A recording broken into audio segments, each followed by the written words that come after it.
Maneno hayo hayakumrudishia chochote, hayakubadili hukumu, lakini yalithibitisha jambo moja muhimu sana. Hakuwa na wazimu. Hakuwa akiumia peke yake kwa sababu ya udhaifu. Alikuwa akiumia kwa sababu alikuwa binadamu. Alipotoka chumba cha wageni, alihisi kitu kipya, sio furaha, bali uwazi. Ndani ya gereza hakuhitaji kujifanya. Hakuhitaji kuficha kushindwa kwake ili kulinda heshima ya mtu mwingine. Miaka ikaanza kusogea taratibu. Alifundisha wafungwa wenzake kusoma. Aliwaambia vijana hadithi bila majina. Aliwaonya bila kujitukuza. Hakujifanya shujaa. Alikuwa onyo lililotembea. Na mara nyingi usiku ulipofika, alijiuliza swali moja lile lile: kama mtu mmoja tu angekaa chini na kunisikiliza mapema, je, haya yote angetokea?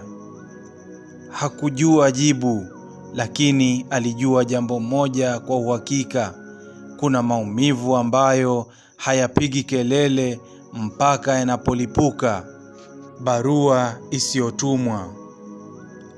Barua iliyoandikwa usiku wa manane.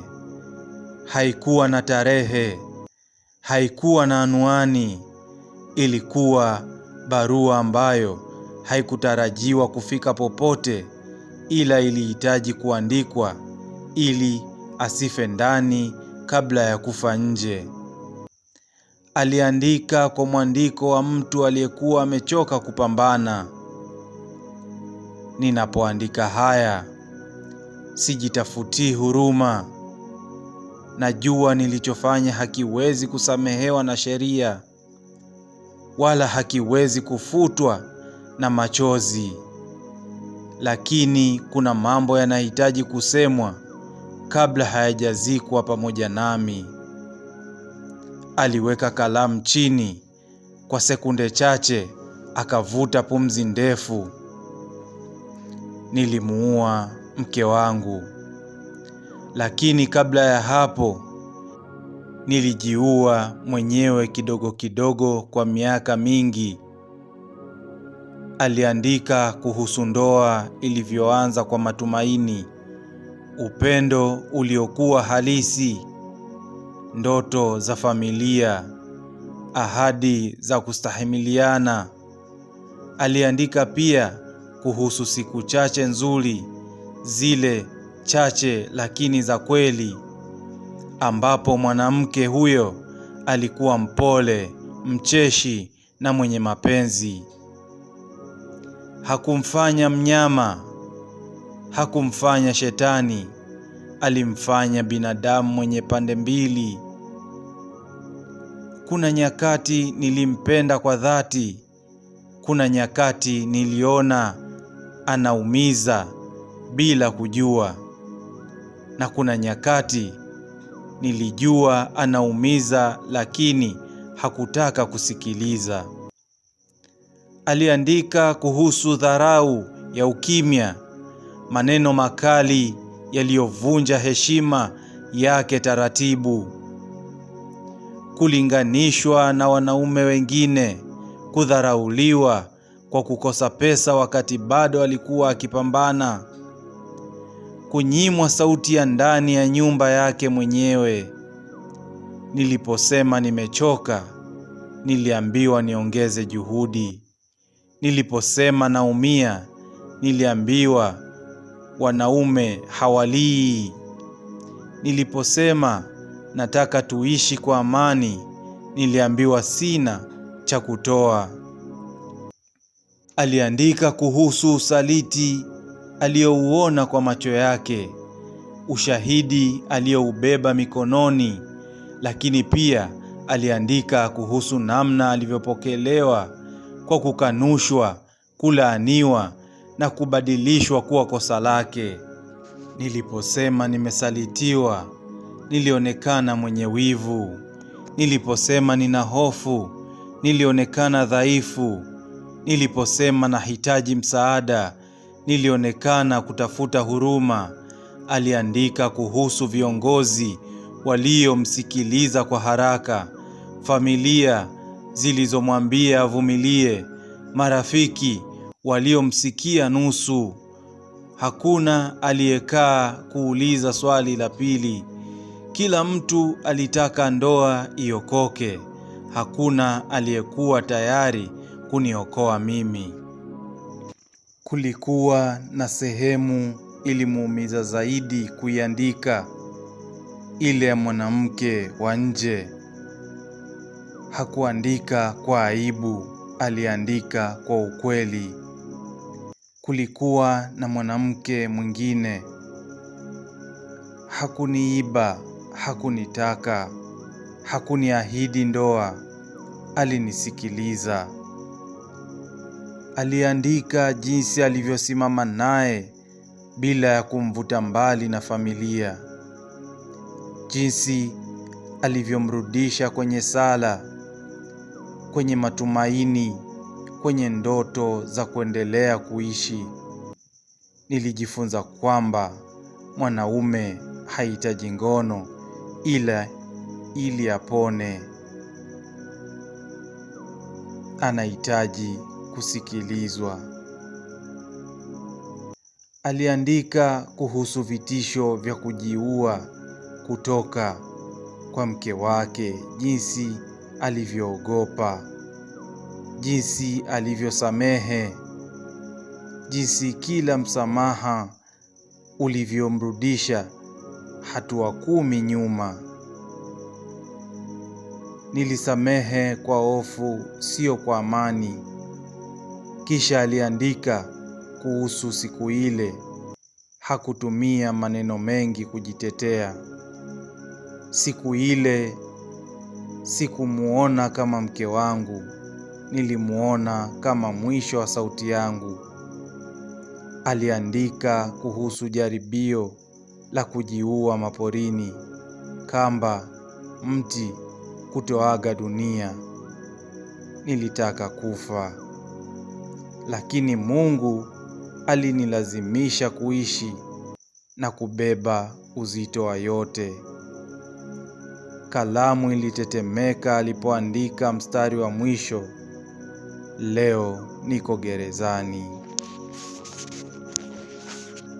Kwa mara ya kwanza baada ya miaka mingi, nina amani isiyo na kelele. Sio kwa sababu nilifanya sahihi, bali kwa sababu mateso yangu yamepata jina.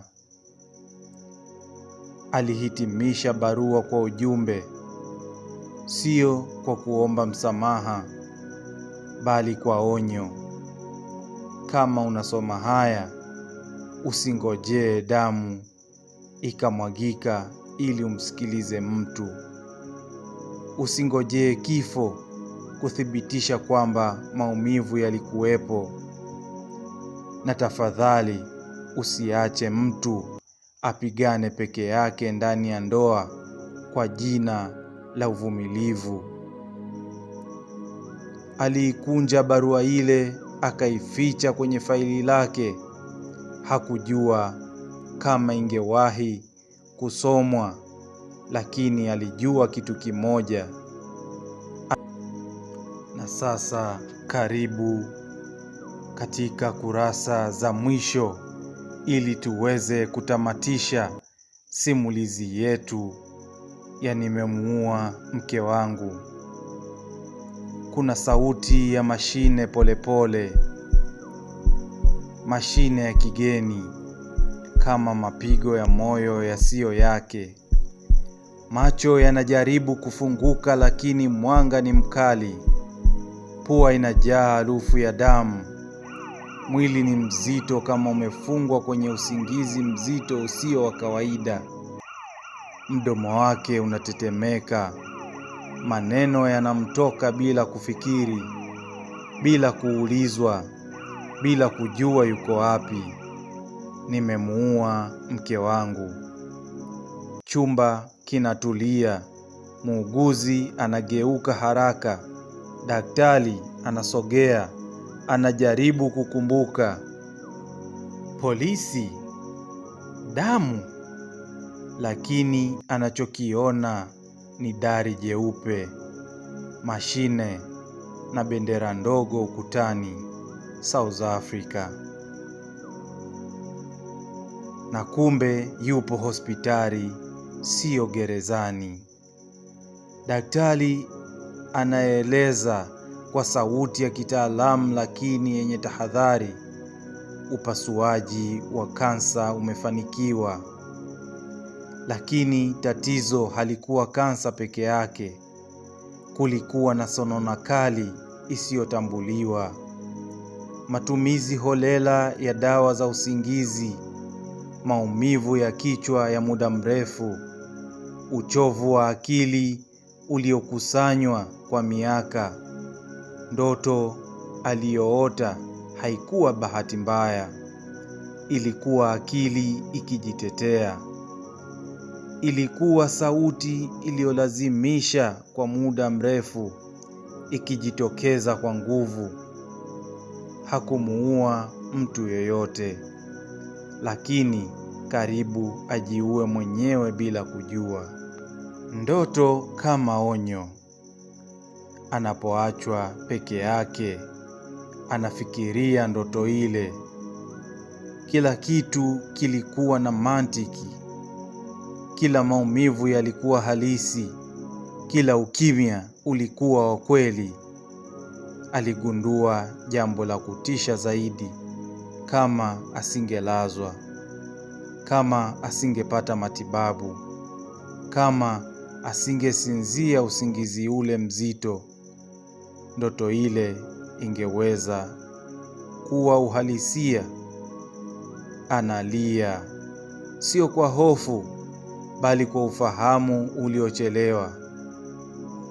Na hapa ndipo tumefikia mwisho wa simulizi yetu ya Nimemuua Mke Wangu. Ila jambo moja la kujifunza, hadithi hii haifundishi kuua. Inafundisha kusikiliza kabla ya kuchelewa. Haipingi ndoa, inapinga kunyamazishwa kwa maumivu. Haishangilii gereza, inaonya juu ya jamii inayopenda muonekano kuliko ukweli. Ndoto hii ni kioo, na kioo hakilaumu, kinaonyesha. Usisahau kusubscribe, kulike na kucomment ili kuweza kupata simulizi